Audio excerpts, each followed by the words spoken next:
Alors bonjour, chers frères et sœurs en Christ, chers auditeurs, auditrices. Nous sommes vraiment dans la joie de nous retrouver ensemble et de pouvoir partager un trésor merveilleux, la parole de Dieu. Et puis voilà, je voulais bonjour Eric, merci d'être présent sur ce plateau. Et puis moi-même, et nous voulons vraiment encore ce soir glorifier Jésus-Christ, notre Seigneur et notre Sauveur, le seul qui est digne vraiment d'être élevé dans nos vies et glorifié et adoré. Et c'est vraiment notre raison de vivre, notre raison d'être. Et c'est notre but. Notre but, il est céleste, il n'est pas terrestre. Et nous avons vraiment à cœur de vous partager ce message merveilleux de la bonne nouvelle du salut en Jésus-Christ. Et je sais que ce soir, Eric, il a vraiment à cœur de partager une pensée qui lui vient bien sûr à force de méditer la parole, mais de prier aussi et de passer du temps avec le Seigneur. Il a vraiment à cœur ce soir de vous partager quelque chose. Et on va être dans l'attente de la surprise pour tout à l'heure. Et moi-même, je voulais, en préambule, pour introduire un petit peu le sujet, vous partager un passage de la Bible, d'ailleurs, si vous voulez bien prendre avec moi.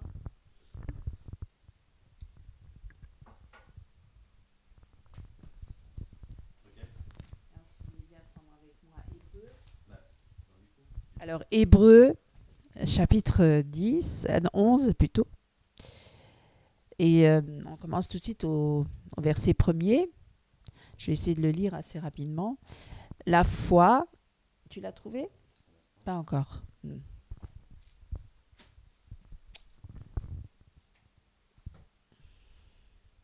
Ça y est? Alors, la foi est une façon de posséder ce qu'on espère. C'est un moyen d'être sûr des réalités qu'on ne voit pas. C'est parce qu'ils ont cette foi que les hommes des temps passés ont été approuvés par Dieu. Par la foi, nous comprenons que l'univers a été harmonieusement organisé par la parole de Dieu et qu'ainsi le monde visible tire son origine de l'invisible. Par la foi, Abel a offert à Dieu un sacrifice meilleur que celui de Caïn. Grâce à elle, il a été reconnu comme juste par Dieu qui a témoigné lui-même qu'il a prouvé ses dons et grâce à elle, Abel parle encore, bien que mort. Par la foi, Enoch a été enlevé auprès de Dieu pour échapper à la mort et on ne le trouva plus parce que Dieu l'avait enlevé. En effet, avant de nous parler de son enlèvement, l'Écriture lui rend ce témoignage. Il était agréable à Dieu. Or, sans la foi, il est impossible de lui être agréable, car celui qui s'est approché de Dieu doit croire qu'il existe et qu'il récompense ceux qui se tournent vers lui. Voilà. Donc, ce que je voulais dire par là, c'est qu'effectivement, certains ont des grands témoignages, d'autres des petits, mais c'est vrai que tout le monde n'a pas forcément eu une vision de Jésus-Christ ou a vraiment eu une grande révélation.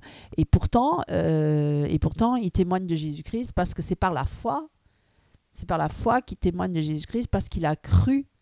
Il a cru que Jésus-Christ est bien le Sauveur et le Seigneur de tous les hommes, de toute l'humanité, mais aussi de nous-mêmes, parce qu'il est aussi un Dieu personnel et individuel. Il sauve l'homme individuellement et il est mort sur la croix pour tous les hommes. En fait, il sauve toute l'humanité, mais il sauve chaque homme en particulier. Et c'est vrai que c'est par la foi que nous saisissons cette grâce et c'est par la foi aussi que tous les jours nous avançons avec lui, hein, parce que c'est vrai que ce sont des choses invisibles que l'œil ne peut pas voir, mais qu'il faut le recevoir par l'Esprit, par le Saint-Esprit, et donc le saisir par la foi. Les promesses de Dieu, nous les saisissons par la foi.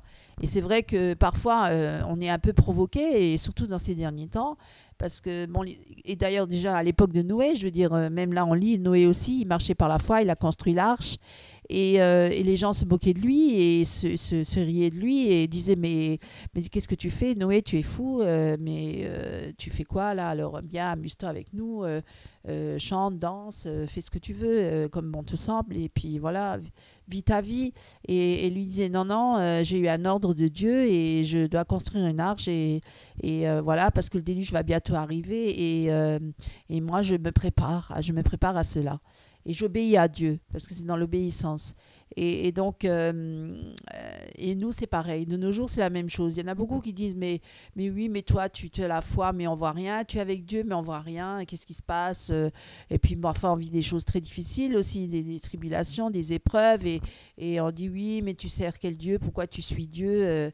On voit pas de... Voilà, t'es pas béni forcément. Hein, c'est pas toujours la vie à l'eau de rose, hein, comme elle l'avait témoigné l'autre jour, Claire Lise, et où elle disait, c'est pas une vie à l'eau de rose, marcher avec Christ, hein, c'est aussi des épreuves, c'est des afflictions, c'est parfois même des persécutions, et c'est vrai que celui qui veut suivre Christ, tel maître, tel disciple, si le maître a été persécuté, les disciples aussi seront persécutés, et notre vie, notre patrie n'est pas terrestre, elle est céleste, donc nous sommes que des voyageurs, des étrangers sur la terre, nous sommes que de passage sur cette terre, et nous avançons par la foi, parce que nous espérons en le pays promis, comme à l'époque les Hébreux dans le désert qui marchaient par la foi dans le désert, parce que Moïse leur avait promis la terre promise, le pays de Canaan, et nous c'est pareil, nous avons aussi une promesse, la terre, la promesse du ciel, le Canaan céleste, on va dire, et nous nous attendons à cela, et c'est pourquoi nous avançons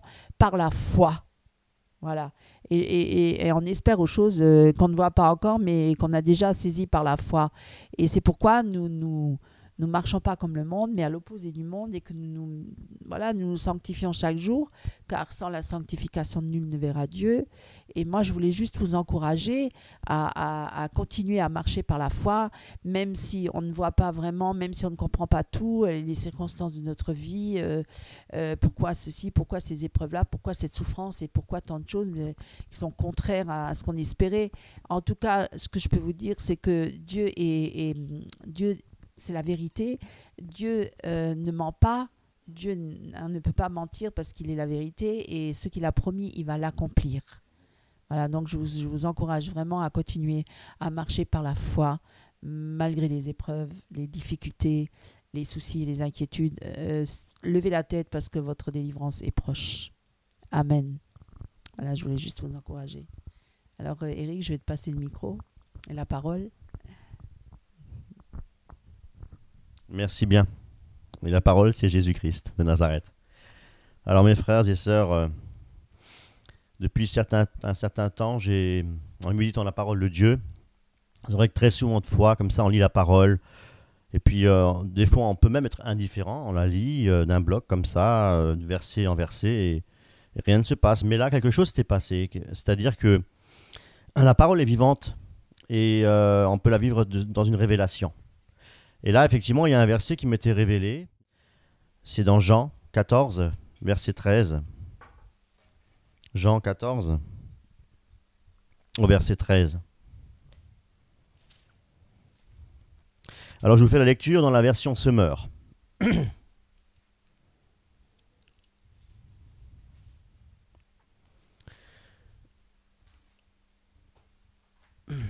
Oui. Et quoi que ce soit que vous demandiez en mon nom, je le réaliserai pour que la gloire du Père soit manifestée par le Fils. Je le répète, si vous demandez quelque chose en mon nom, je le ferai. Waouh! Merveilleuse promesse du Seigneur. Et c'est là effectivement que, lorsque j'ai lu ce verset, aussitôt, Dieu a suscité une pensée dans mon cœur. Une question. Et la question était, quel est le premier commandement de Dieu? Et là, on va dans les Écritures, on va dans Matthieu, chapitre 22, verset 37. Matthieu 22,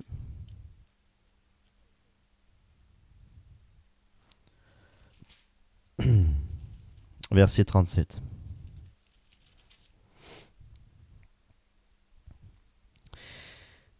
Jésus lui répondit, tu aimeras le Seigneur ton Dieu de tout ton cœur, de toute ton âme et de toute ta pensée.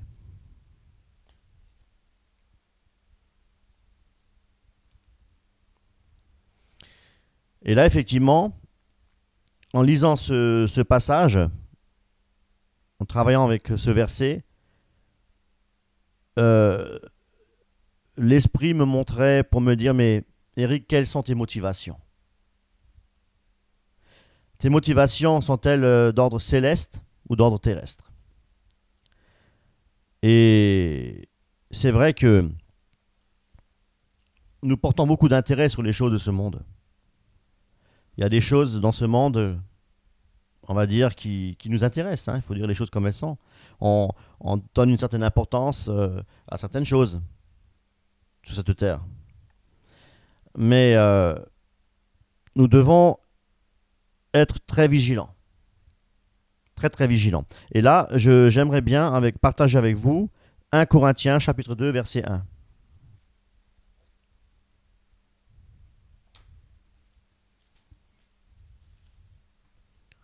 Donc, 1 Corinthiens, chapitre 2.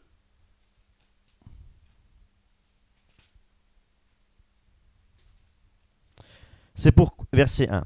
C'est pourquoi moi aussi, frères et sœurs, lorsque je suis allé chez vous, je ne suis pas venu proclamer le secret de Dieu en utilisant le prestige de l'éloquence ou de la sagesse, car je n'ai pas estimé devoir vous apporter autre chose que Jésus-Christ et Jésus-Christ crucifié. De plus, quand je suis arrivé chez vous, je me sentais faible, bien faible, et je tremblais de crainte. Quelles étaient les motivations de Paul ici?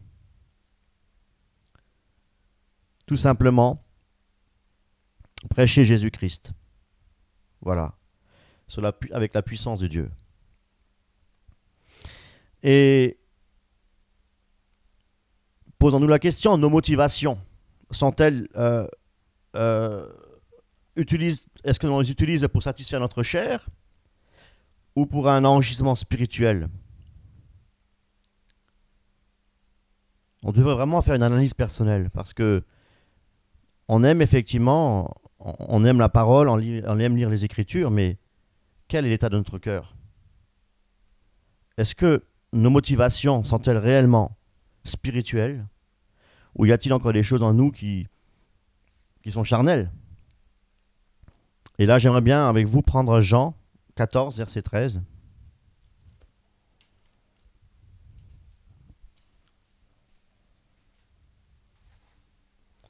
Et quoi que ce soit que vous demandiez en mon nom, je le réaliserai pour que la gloire du Père soit manifestée par le Fils. Je le répète, si vous me demandez quelque chose en mon nom, je le ferai. Voilà. Donc je réitère en fait le verset initial, tout simplement. Et si nous cherchons Dieu, frères et sœurs, toutes nos motivations terrestres vont s'estomper. Elles vont s'estomper, elles vont s'évanouir.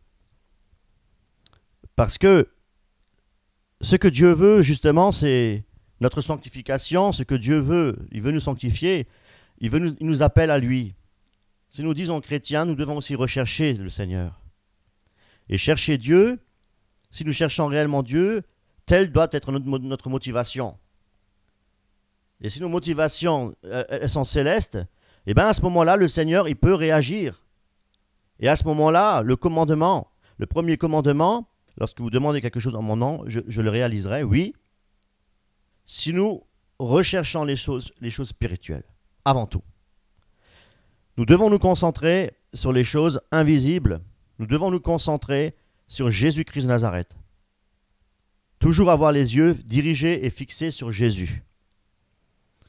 Eh bien, à ce moment-là, si nous avons effectivement notre cœur disposé à entendre la parole, à être travaillé par la parole, en ayant les yeux dirigés sur Jésus-Christ, eh bien, à ce moment-là, effectivement, notre seule vocation, notre seul souhait, c'est effectivement de demander des choses, oui, mais des choses spirituelles. Et pourquoi des choses spirituelles? Parce que nous voulons nourrir notre âme. Notre âme doit être nourrie par le Seigneur. Nous voulons grandir spirituellement. Et ce qui motive effectivement un chrétien spirituel, c'est la richesse insondable dans les lieux célestes. L'avenir qui nous est réservé. Et c'est ça qui nous motive. Et tout à l'heure, mon épouse parlait de la foi. Effectivement, la foi, c'est espérer des choses qu'on ne voit pas. Et c'est là toute notre motivation. C'est là que notre cœur doit être dirigé. Pour ajouter, si nous espérons que aux choses de la terre, nous sommes les plus misérables des hommes. Hein. Parce que si notre espérance elle est uniquement terrestre, alors pourquoi nous nous abstenions de tant de joie et de plaisir mondains, terrestres? À ce moment-là, ça serait un non-sens. Hein, voilà, nous ne vivons pas par la chair, par la vue, nous vivons par l'esprit, et notre espérance, elle est céleste. Et notre patrie, elle est céleste, c'est la Nouvelle Jérusalem. Et c'est pourquoi nous ne sommes plus mondains. Et d'ailleurs, les chrétiens qui recherchent la mondanité et qui recherchent les choses terrestres avant tout, et qui ont leur cœur attaché aux choses de la terre, du monde, ne sont pas dignes de suivre Christ. Hein. Parce que celui qui veut suivre Christ, il doit renoncer au monde et puis à sa propre vie. Hein, parce que son espérance, elle est céleste. Exactement. Et pour confirmer ce que tu viens de dire aussi, hein, nous pouvons aller dans Jacques 4, au verset 3. Jacques 4, verset 3, où il est dit, « Ou bien, quand vous demandez, vous ne recevez pas, car vous demandez avec de mauvais motifs. Vous voulez que l'objet de vos demandes serve à votre propre chair. » Et au verset 4, Dieu appelle ce peuple adultère que vous êtes. Ne savez-vous pas qu'aimer le monde, c'est haïr Dieu? Donc demander des choses pour des motifs personnels, c'est rechercher des choses, c'est aimer le monde. Je suis désolé de le dire, mais c'est la vérité. Nos motifs, si ce sont des motifs, par exemple, de vouloir avoir quelque chose de meilleur qu'un autre, voilà la convoitise. Hein, dans le motif de la convoitise, croyez-moi que nous ne recevrons pas. Hein, parce que le Seigneur n'est pas dans les choses terrestres, le Seigneur est dans les choses célestes. Nous avons déjà tout en Jésus-Christ, toutes les richesses nous sont déjà préparées d'avance. Voilà à quoi nous devons aspirer, effectivement. Voilà. Donc, je relis au verset 3, « Ou bien, quand vous demandez, vous ne recevez pas parce que vous demandez de mauvais motifs. » Donc, le motif qui doit animer notre cœur, notre esprit, c'est le royaume de Dieu. Nous devons prêcher le royaume de Dieu, frères et sœurs. Et c'est vrai que souvent de fois, les charismatiques font souvent référence à ce verset-là, hein, pour Kingdom Down, voilà, pour pouvoir justement justifier quelque part leur attirance vers les choses terrestres. Mais c'est un piège, c'est tiré hors contexte, frères et sœurs.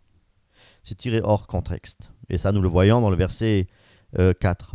On les appelle les peuples adultères. Dieu l'appelle le peuple adultère. Pour pouvoir, effectivement, on ne peut pas aimer le Seigneur et aimer le monde. Il faut faire un choix. Et si nous aimons le Seigneur, nous voulons obéir à sa parole. Et là, nous allons dans 1 Jean, au chapitre 5, verset 14. 1 Jean, chapitre 5, verset 14. Et voici quelle assurance nous avons devant Dieu. Si nous demandons quelque chose qui est conforme à sa volonté, il nous écoute. Et si nous savons qu'il nous écoute, nous savons aussi que l'objet de nos demandes nous est acquis. Notez bien ici, dans ce verset, ce qui est conforme à sa volonté. Alors, posons-nous la question. Qu'est-ce qui est conforme à la volonté de Dieu? Ce qui est conforme à la volonté de Dieu, c'est que nous ayons tous, effectivement, le Seigneur, il veut que personne ne se perde, mais que tous aient la vie éternelle. Mais pour cela, il faut obéir au commandement du Seigneur. Et il faut s'approcher du Dieu vivant. Il faut nettoyer les mains. Nous sommes des pécheurs, nous devons nous purifier devant l'Éternel. Alors, ce qui plaît au Seigneur, c'est d'avoir une vie de prière, une vie de communion avec le Seigneur, une relation intime. Si nous n'avons pas une relation avec notre Père, une relation intime, comment voulez-vous que le Seigneur puisse répondre à vos prières? Vous savez, l'amour est un échange. Et plus on aime quelqu'un, eh ben, la personne te la rendra dans l'amour. L'amour se donne. Et plus nous recherchons la proximité du Seigneur, plus nous cherchons la proximité de Dieu, plus nous l'aimons, plus nous désirons obéir à sa parole, et plus le Seigneur mettra dans notre cœur l'espérance de la vie éternelle, la joie, la bonté, et en fait tous les fruits de l'esprit qui est destiné aux chrétiens matures. Alors, si nous aimons réellement le Seigneur et si nous obéissons à sa parole, eh bien le Seigneur, nous sommes à ce moment-là un outil, la parole nous dit, Paul nous dit, nous sommes un serviteur inutile, mais nous pouvons à ce moment-là travailler dans le royaume de Dieu. Parce que l'objectif du Seigneur, c'est que chaque chrétien puisse travailler dans le royaume de Dieu. Nous sommes appelés à être des disciples, des missionnaires. Chaque chrétien est un missionnaire. Nous devons partager, propager l'évangile autour de nous, que ce soit au travail, que ce soit dans la ville, là où vous êtes. Hein, notre mission, c'est évangéliser. Et c'est donné à tout chrétien. Nous devons tous un jour rendre des comptes au Seigneur pour le travail que nous aurons effectué sur cette terre. Un chrétien, ce travail de la mission n'est pas uniquement, exclusivement, on va dire, donné aux pasteurs de l'Église. Absolument pas. Chaque chrétien fait partie du membre du corps du Christ. Et chaque chrétien est appelé au service de Dieu. Chaque chrétien est appelé à servir le Seigneur pour l'avancement du royaume. Et l'avancement du royaume, c'est quoi? C'est travailler dans sa vigne. Et il est écrit dans la parole de Dieu qu'il y a peu de moissons dans ma vigne. Priez pour d'ouvriers, pardon. Priez pour qu'il y ait des ouvriers. Eh bien, nous prions que le peuple de Dieu se réveille. Parce que le réveil n'est pas un réveil mondial, mais c'est un réveil individuel. Le réveil individuel, c'est prendre connaissance de notre mission. Prendre connaissance de ce que le Seigneur veut que nous fassions pour que le royaume de Dieu arrive. Parce que notre mission, effectivement, est celle d'annoncer l'évangile. Les motifs, les mobiles de Paul étaient uniquement portés sur la croix. Évangéliser, prêcher la croix. Et c'était sa seule préoccupation, frères et sœurs. Et ça devrait être notre seule préoccupation. Nous ne devons pas nous attacher aux choses de ce monde. Nous avons un travail, c'est une bonne chose. Nous avons ceci, c'est une bonne chose. Mais lorsque vous avez quitté votre travail, laissez-vous conduire par le Saint-Esprit. Laissez-vous diriger par l'Esprit de Dieu. Prenez un temps avec le Seigneur. Prenez un temps à méditer la parole. Prenez un temps à partager la parole avec vos amis, frères et sœurs. C'est très important. Et si vous n'êtes pas dans une église, si vous êtes déçu à cause des mouvements, etc., que vous étiez peut-être dans une secte, je n'en sais rien, mais si vous êtes déçu, si vous êtes seul, vous n'êtes pas seul si vous êtes en Christ. Parce que si vous avez Jésus-Christ, vous avez tout, frères et sœurs. Tout. Vous possédez tout. Vous possédez l'immortalité de votre âme. Vous possédez la vie éternelle. Vous avez tout. Puis d'ailleurs, les vrais hommes de Dieu, ce sont des hommes qui sont seuls. Hein? On passe dans le désert. Et puis sachez bien aussi, frères et sœurs, que chaque chrétien est appelé à souffrir pour le Seigneur. C'est pas moi qui le dis, c'est la parole de Dieu qui le dit. Et souffrir pour le Seigneur, ça veut tout simplement dire accepter de mourir à soi-même pour justement être au service de Dieu, pour pouvoir être au service de mon prochain, pour que cette personne, cette âme puisse être sauvée. Voilà notre seule vocation. Notre vocation est céleste, frères et sœurs en Christ. Vous vous préoccupez peut-être trop des choses de ce monde. vous préoccuper sur le matériel, sur plein de choses, mais qui n'ont pas d'importance. L'importance capitale, c'est Jésus-Christ de Nazareth. Votre préoccupation principale doit être dirigée vers notre Seigneur Jésus-Christ.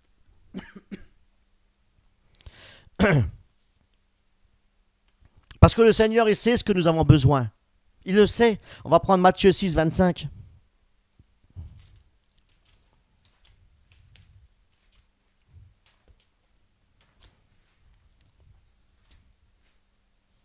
Matthieu 6, 25.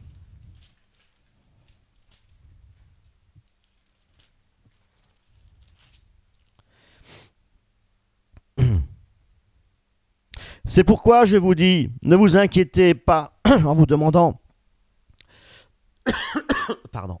qu'allons-nous manger ou boire? Avec quoi allons-nous nous habiller? La vie ne vaut-elle pas bien plus que la nourriture et le corps vaut bien plus que les vêtements? Voyez ces oiseaux qui volent dans le ciel. Ils ne sèment ni ne moissonnent, ils n'amassent pas de provisions. Merci Seigneur pour le bon café. Et votre Père céleste les nourrit. N'avez-vous pas bien plus de valeur que eux?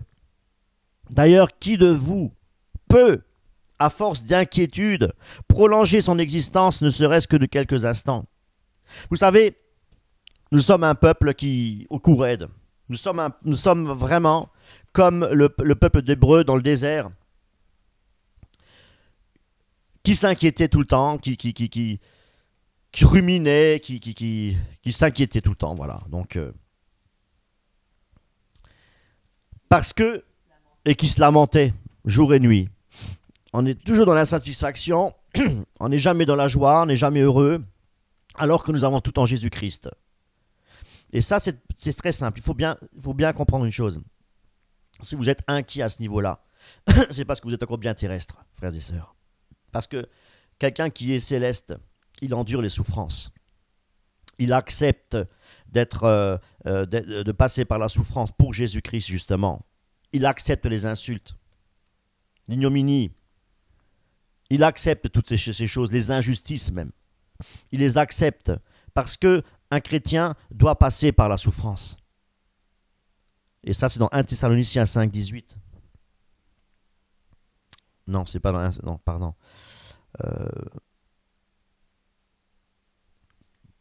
1 Thessaloniciens 5, 18. Oui, je peux chercher pendant ce temps. C'était pour préciser, effectivement, il accepte les souffrances. Oui, les souffrances qui sont liées à son obéissance, à la foi en Jésus-Christ, mais pas à une souffrance qui est liée à son péché.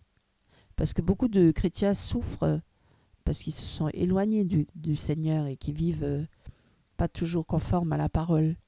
Et alors, parfois, ils souffrent, mais parce qu'ils sont dans la désobéissance. C'est pas la même chose. Faut pas confondre je vais faire la différence entre les deux souffrances. La souffrance du vrai chrétien authentique qui souffre parce qu'il prêche la parole et qu'il est disciple de Christ et il se fait persécuter, outrager, insulter à cause du nom du Seigneur. Mais il y a aussi cette part de souffrance des chrétiens parce qu'ils ont désobéi à Dieu et parce qu'ils se retrouvent dans des situations qui sont contraires à sa volonté. Alors là aussi, il y a une part de souffrance. Il y a une souffrance qui est liée à la désobéissance. Et puis il y a une autre souffrance qui est aussi liée au péché.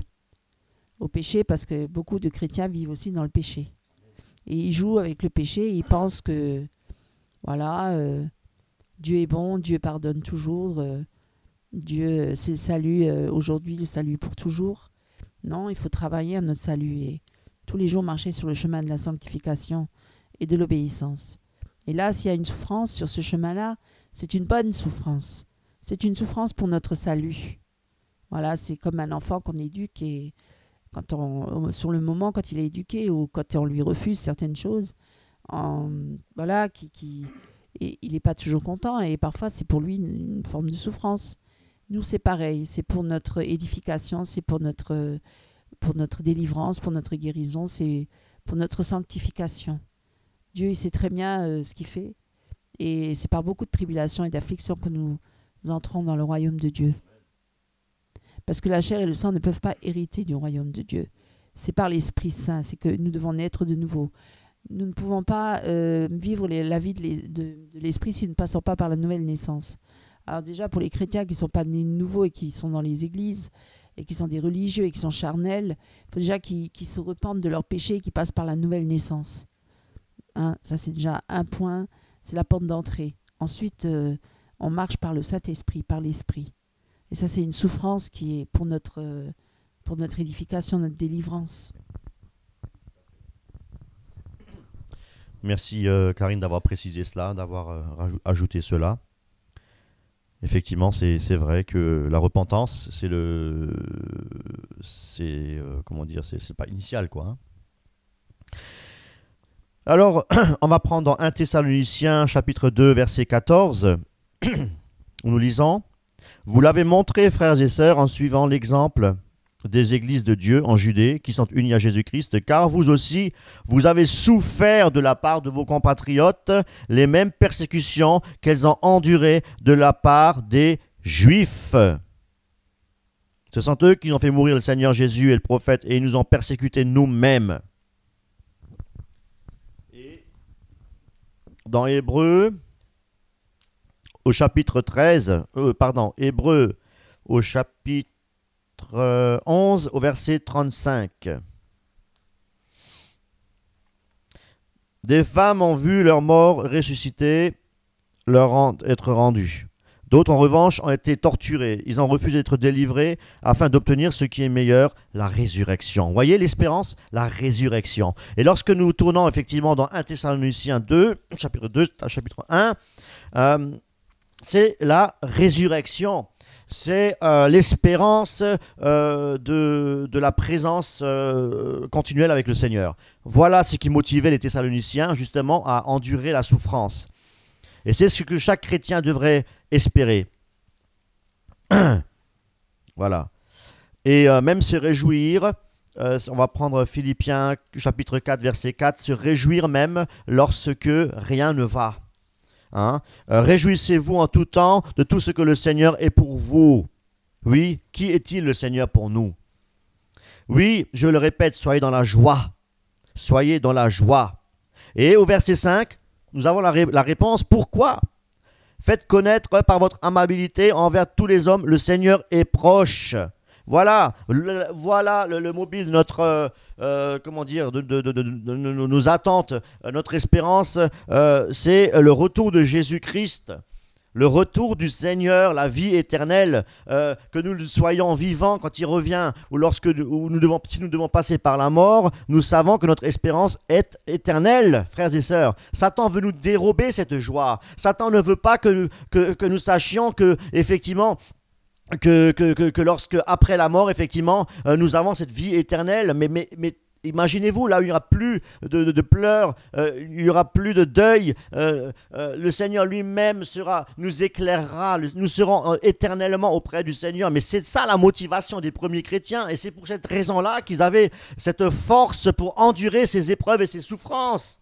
Frères et sœurs, et aujourd'hui nous sommes dans l'époque de Laodicée, nous sommes tièdes, nous parlons des choses, nous prêchons des choses qui n'ont aucune importance, des choses qui ne sauvent personne. Frères et sœurs, nous devons prêcher l'amour de Dieu, nous devons prêcher le royaume de Dieu, frères et sœurs. Le royaume de Dieu s'est approché Jésus-Christ lorsqu'il est venu sur terre, lorsque le prophète Jean était sur terre, c'était pour annoncer le royaume de Dieu. Le royaume de Dieu s'est approché. Et si nous sommes en Christ, nous avons déjà toutes ces choses et nous sommes déjà dans le royaume de Dieu. Frères et sœurs, c'est ce que nous devons comprendre. Espérer le royaume de Dieu. Nous le croyons par la foi, nous le croyons et par la foi, nous arriverons, nous verrons ce que nous aurons cru, frères et sœurs. Mais c'est ça notre espérance, c'est ça notre joie, c'est ça la joie que doit animer chaque cœur de chaque croyant, frères et sœurs. Arrêtons avec des discours d'hommes, des discours sans intelligence. Arrêtons avec toutes ces choses qui ne font que retarder l'œuvre de Dieu. Soyons des hommes faits, des hommes matures, frères et sœurs. Arrêtons de chercher le parler en langue, arrêtons de chercher les prophéties. Regardons à Jésus, regardons là où notre espérance, dans le ciel. Voilà à quoi nous sommes appelés. De toute manière, frères et sœurs, si vous voulez vivre pieusement, vous serez persécutés. Ce n'est pas moi qui le dis, c'est la parole. Nous serons persécutés. Et nous vivons en ce moment, nous vivons des temps très difficiles, mon épouse et moi, la persécution, mais voilà ce que le Seigneur y fait. Regardez, nous sommes dans la joie, malgré tout, parce que nous savons que nous avons une espérance derrière tout cela. L'espérance est vivante, frères et sœurs. Alors réjouissez-vous dans le Seigneur. Vous savez, frères et sœurs, c'est un péché. Si vous êtes en bonne santé et vous ne glorifiez pas le Seigneur, vous êtes dans un péché, frères et sœurs. À plus forte raison, lorsque nous sommes à table, l'autre jour, on s'était dit, mais on ne rend pas tous les jours grâce au Seigneur lorsque nous prenons le repas. Frères et sœurs, nous sommes dans la joie. Il y a des personnes, il y a des gens dans certains pays qui n'ont rien à manger. Ils n'ont rien. Il y en a d'autres qui sont persécutés. Regardez, je vais vous lire quelque chose.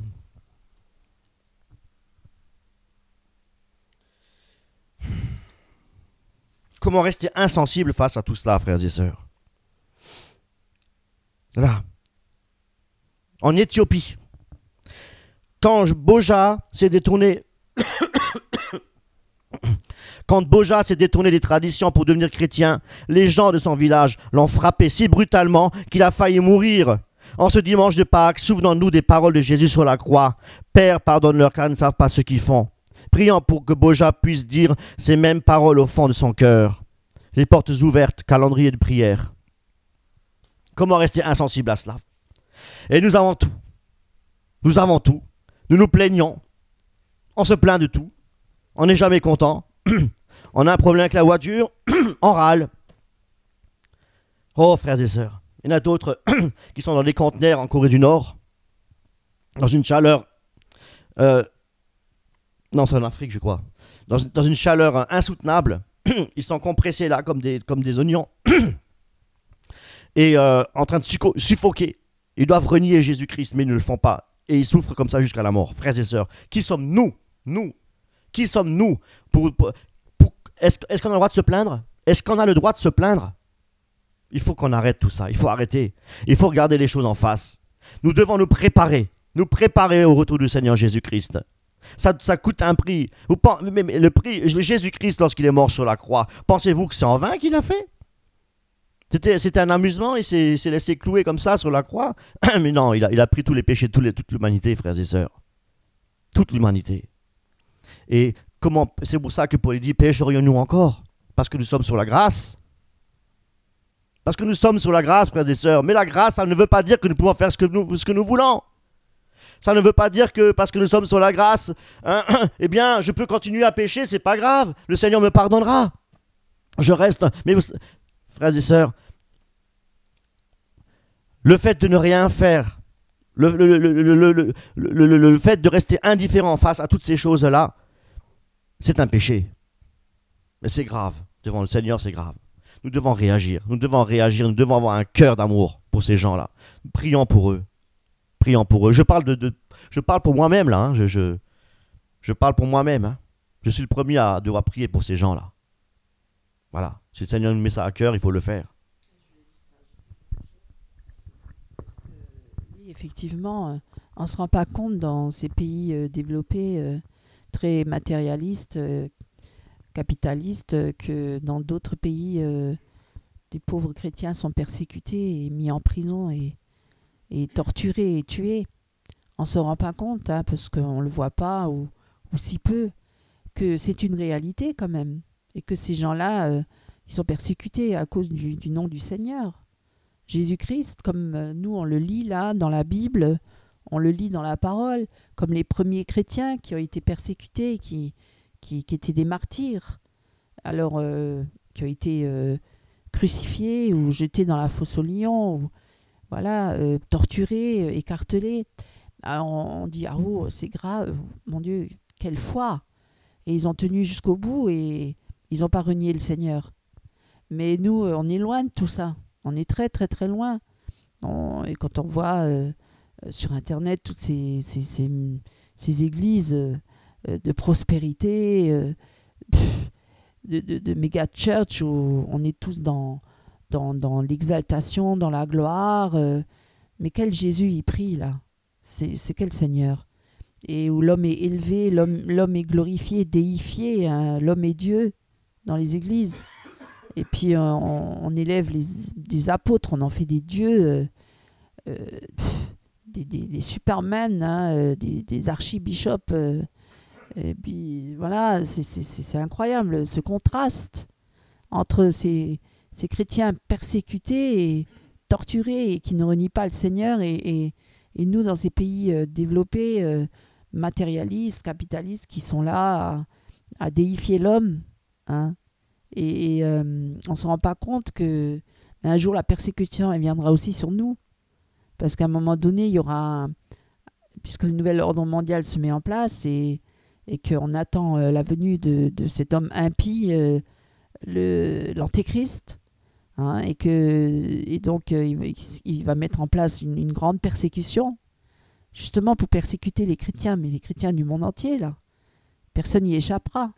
Alors tous ces chrétiens là qui sont dans le divertissement, dans tous ces amusements et qui vivent dans les richesses incroyables, mais ils vont pas résister quand ils vont être persécutés.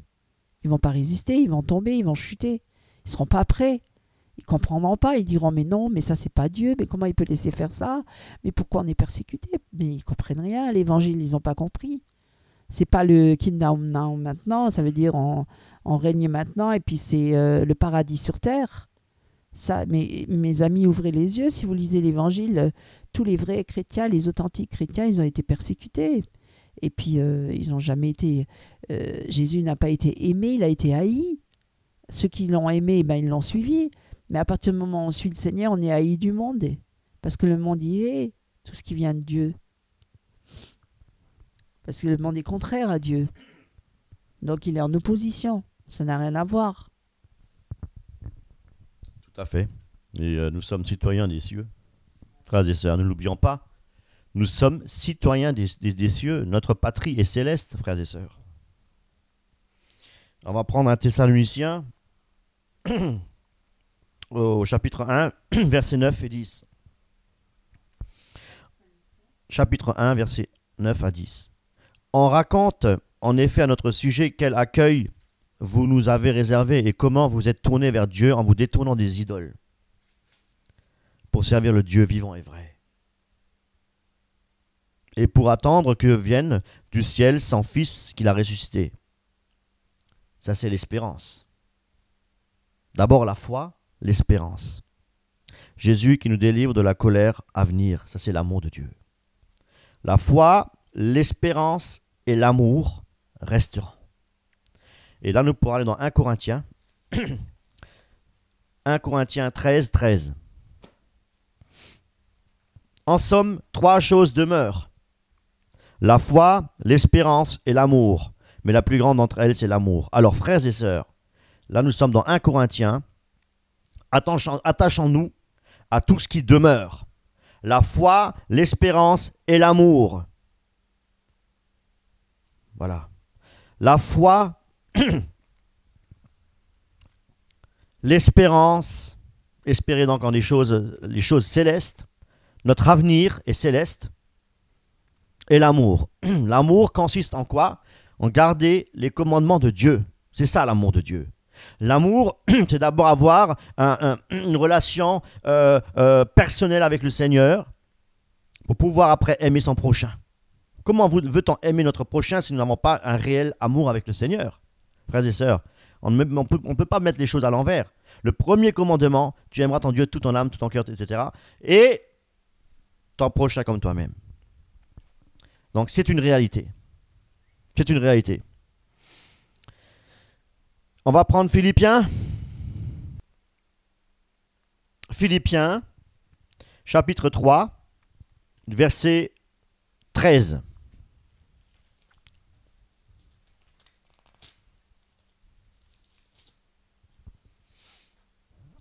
Non, frères et sœurs, pour moi, je n'estime pas avoir saisi le prix. Paul parle. Mais je fais une seule chose. Oubliant ce qui est derrière moi. Qu'est-ce qui est derrière nous? Notre vie passée, notre vie de péché, notre vie terrestre. En tendant de toute mon énergie vers ce qui est devant moi. Qu'est-ce qui est devant nous? le royaume de Dieu, la vie éternelle. Je poursuis ma course vers le but pour remporter le prix attaché à l'appel que Dieu nous a adressé du haut du ciel dans l'union avec Jésus-Christ. Nous tous qui sommes spirituellement adultes, nous devons être spirituellement adultes, frères et sœurs. Et c'est cette pensée-là qui doit animer notre cœur, qui doit diriger notre esprit, frères et sœurs. Nous devons être spirituellement matures. Nous ne devons plus être au lait. Nous devons être éclairés par le Saint-Esprit.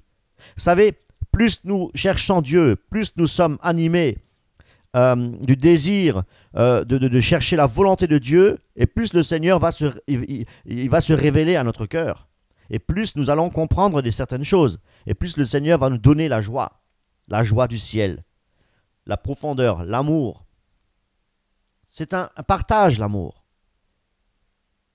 Et quand le Seigneur dit « Nul ne cherche Dieu », justement, nul ne cherche Dieu en profondeur. Vous savez, David, lui, il avait cherché le cœur de Dieu. Et Salomon a demandé la sagesse. Il a reçu parce qu'il a bien demandé. Si nous demandons quelque chose dans le but de l'avancement du royaume de Dieu, le Seigneur nous l'accorde. Pourvu que nous gardions aussi ses commandements, frères et sœurs. C'est ça la réalité des choses. Pour revenir au verset initial. Dieu donne dans la mesure où nous cherchons de tout notre cœur notre Seigneur. Et en agissant ainsi, Dieu exaucera nos prières. Et si nous cherchons réellement le contact avec le Seigneur et si nous cherchons les choses d'en haut, nos prières ne seront plus terrestres ni charnelles. Nos prières seront spirituelles.